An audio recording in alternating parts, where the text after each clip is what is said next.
आसाम सरकार आरो बिटिआर सरकारा गोजोनै थानो हानाय नङा बे बाथ्राखौ बुंदों थाइसन हुसेन बिथाङा डॉक्टर हिमंत बिश्व शर्मा हाय हाय प्रमोद बर' हाय हाय आसाम सरकार हाय हाय बिटिआर सरकार हाय हाय बे स्लोगानजों गोमसारदों क'क्राझारनि गांधी पार्कआव नोंथांमोना मिन्थिखागौदि अल बिटिसि माइनरिटी स्टुडेन्ट इउनियन आफादगिरि लाफिकुल इस्लाम आहमेदखौ सोरबा सिनायै नै दुथां सुबुंफोरा गावथारनानै जिउ फोजोबदोंमोन आरो बेखौ लानानैनो दिनै गावथारग्रा सुबुंफोरखौ दासिमबो हमैनि सायाव दरना हाबाफारि लादों। बिटिआरनि चिफ प्रमोद बर' बिथाङा थांनाय बिसायख'थिनि समावल' बहत मोननो थाखाय लाफिकुल इस्लाम आहमेदखौ गावथारग्रा सुबुंफोरखौ हमनांगौ होनना दाबि दैखांनायखौ सोंखारिनायखौ नुनो मोननाय जादों। लाफिकुल इस्लाम आहमेदखौ गावथारग्रा सुबुंफोरखौ थाबैनो हमना होनांगौ होनना अल बिटिसि माइनरिटी स्टुडेन्ट इउनियन नि गाहाय नेहाथारि थाइसन हुसेना खौरांनि गेजेरजों हस्तिखावनानै दाबि दैखांदों। अहमचकर काम নাই अहमचकर काम নাই अहम আৰু কি হায় হায়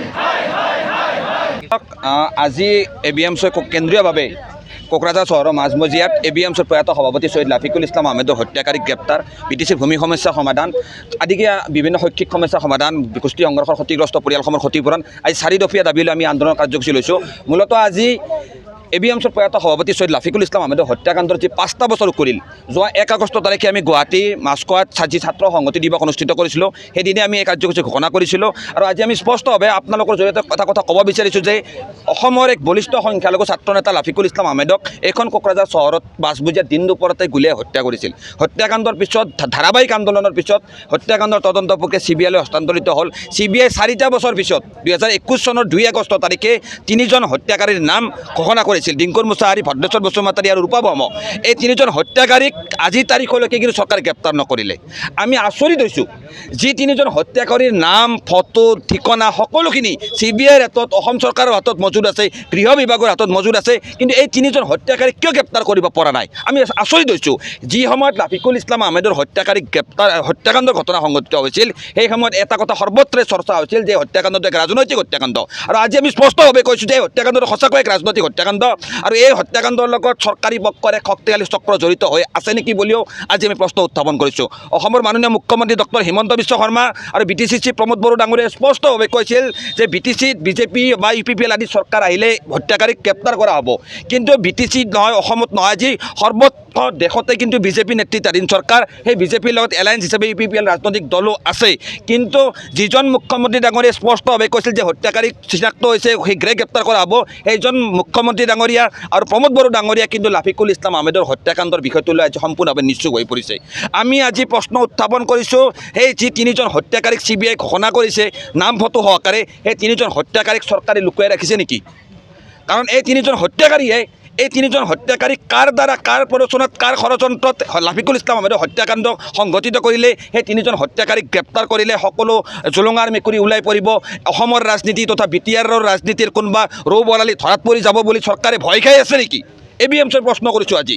আমাৰ কথা স্পষ্ট, আজি ABMSUৱে ধাৰাবাহিকভাৱে 5টা বছৰ লাফিকুল ইছলাম আহমেদৰ হত্যাকাণ্ডৰ ন্যায়ৰ দাবীত আন্দোলন কৰিছে।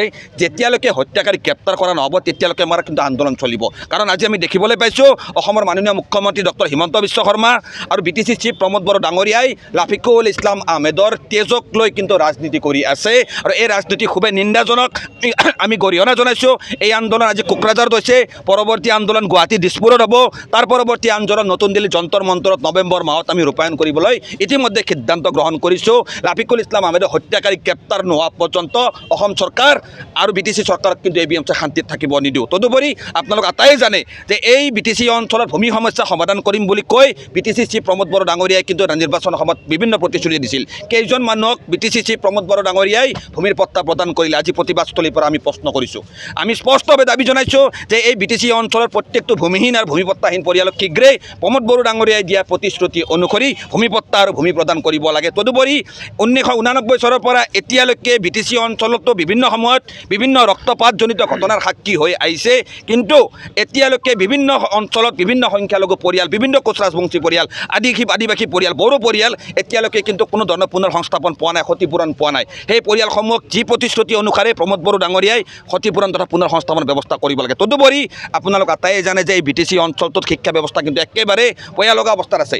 এই অঞ্চলটোৰ বিভিন্ন প্ৰাদেশিক অপ্ৰাদেশিকতা বিদ্যালয় প্ৰাদেশিকৰণ কৰা হ'ব বুলি বিটিআৰ চুক্তিৰ 6.3 দফাত এটা দফা সংলগ্ন কৰা হৈছিল। সেইকাৰণে আজি প্ৰতিবাদস্থলীৰ পৰা আমি দাবী জনাইছোঁ বিটিআৰত যিখিনি অপ্ৰাদেশিকতা non provincialise school and college আছে সেইখিনিক বিটিআৰ চুক্তিৰ 6.3 দফা প্ৰমোদ বড়ো ডাঙৰীয়াৰ প্ৰতিশ্ৰুতি অনুসৰি শীঘ্ৰেই প্ৰাদেশিকৰণৰ ব্যৱস্থা কৰা হওক। তদুপৰি এই অঞ্চলত ছাত্ৰ ছাত্ৰী অনুপাতে শিক্ষকৰ ব্যৱস্থা কৰা হওক। বিভিন্ন সময়ত আমি দেখিবলৈ পাইছোঁ এই কোকৰাঝাৰ জিলাতে য'ত শিক্ষক বদলি কৰা হয় কিন্তু তাত শিক্ষক পুনৰাই নতুনকৈ তাৰ শিক্ষক নিযুক্তি দিয়া নহয়। এইবিলাক সমস্যা সমাধান কৰক। প্ৰমোদ বড়ো ডাঙৰীয়াই আজি আমি দেখিবলৈ পাইছোঁ বিভিন্ন ডাঙৰ ডাঙৰ অনুষ্ঠানৰ লগত ডাঙৰ কথাবিলাক কৈ ফুৰে, ডাঙৰ ভাষণ দি ফুৰে, কিন্তু আচলতে তৃণমূল পৰ্যায়ত গ্ৰাছৰুট পৰ্যায়ত কিন্তু সেই একে কথা হৈ থকা নাই। প্ৰমোদ বড়ো ডাঙৰীয়াই আকাশত উৰি ফুৰা বাদ দি এই গ্ৰাউণ্ড জিৰ'ত আচলতে কি সমস্যা হৈছে সেই সমস্যাখিনি সমাধান কৰক। আৰু নতুনকৈ আমি আৰু একবাৰ কথা কৈছোঁ, পুনৰাই কৈছোঁ যে লাফিকুল ইছলাম আহমেদৰ হত্যাকাণ্ডৰ বিষয়টো সমগ্ৰ অসমৰ সংগ্ৰামী সত্তাত বিশ্বাস থকা জনগণৰ এক আৱেগৰ বিষয়। লাফিকুল ইছলাম আহমেদৰ হত্যাকাণ্ডৰ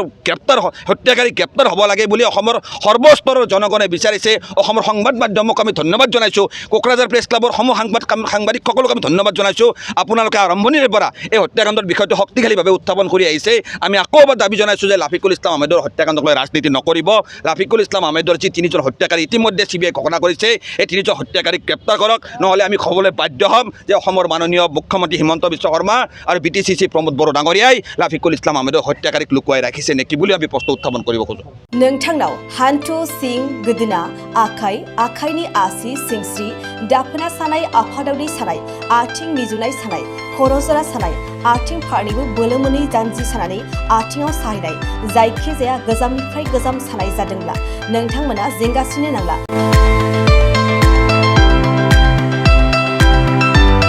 नोंथांमोननि थाखाय खम बेसेनावनो लाबोदों फिल नेचार जइन्ट पेन वेल। बे थाव मालिसखौ फुनोब्लानो नोंथांनि गासै सानाय जेंनाया खारगोन। अब्ला मानोथो गोबाव खालामखो?